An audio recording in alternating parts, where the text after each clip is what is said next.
So what benefit would TradFi firms have from your protocol?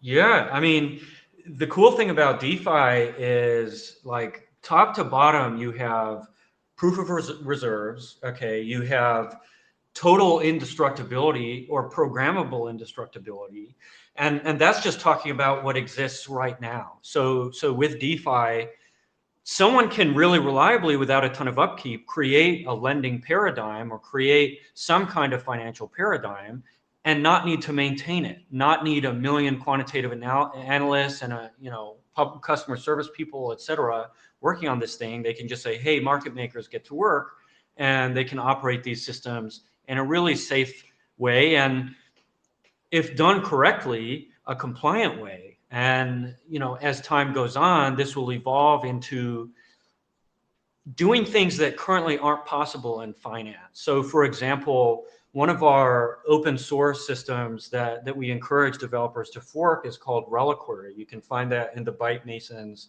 GitHub.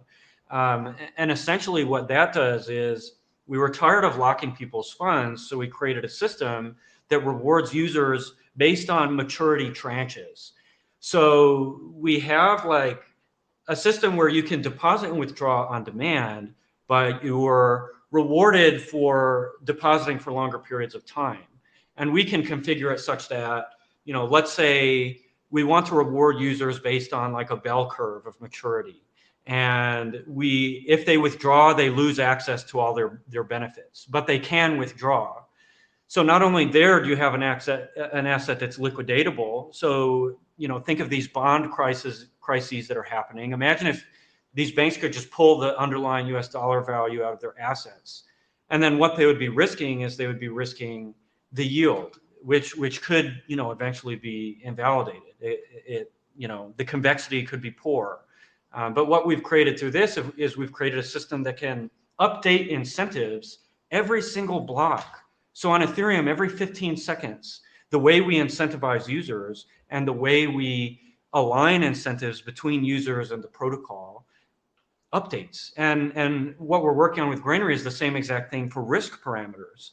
So now imagine all of these different risk parameters being like LTV, safety ratings, liquidation bonuses, borrow limits, etc.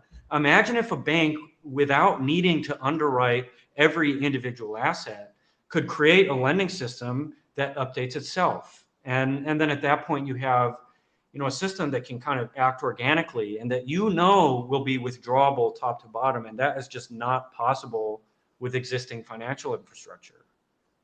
So do you think that, that vision of the future is what's kind of scary for politicians? I guess because the people who, I guess, control the financial system would be different in DeFi. Yeah, I mean, I will say, like, JP Morgan invests in Ethereum. I would Yeah. say, like, all of these financial industry incumbents have exposure to crypto. It's just that right now, like, I started developing DeFi in my underpants, in my parents' house during COVID. Um, you know, and I'm probably further ahead than JP Morgan is on almost every domain of crypto and DeFi right now, which is kind of scary. And I think what's even scarier is I don't really care about making money. Like, I don't care about extracting value. I'm happy to just give everything back to users and grow, our product and grow our protocol. And I don't really, I don't need to be the middleman and take cuts and seek rent every step of the way, which we see finance companies do. Like, Bank of America gives 0% on savings account deposits, like JP Yeah. Morgan, I think they're maybe a little bit higher. Wells Fargo, I think, is 0% too, but it's literally crazy. And I think that's where the fear comes in. It's like we lose economy. All of those cuts go toward hiring people to just spin around in their office chairs and do nothing all day. You look at banks employees like, 200, 300, 400,000 people. And sure, I hate the loss of jobs. I hate all of that. But at the end of the day, it's like what is all this about? You know, it's unnecessary. Like we can serve users better with a team of 12. Like you look at Instagram. Instagram started out, they sold to Facebook for billions of dollars with a team of 9 people.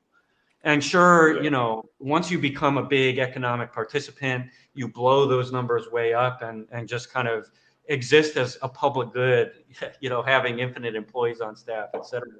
But I just I just see something different for the future, and I think it's definitely something that incumbents don't want because it is just giving money to people, instead of Yeah. hoarding, which I think really sucks.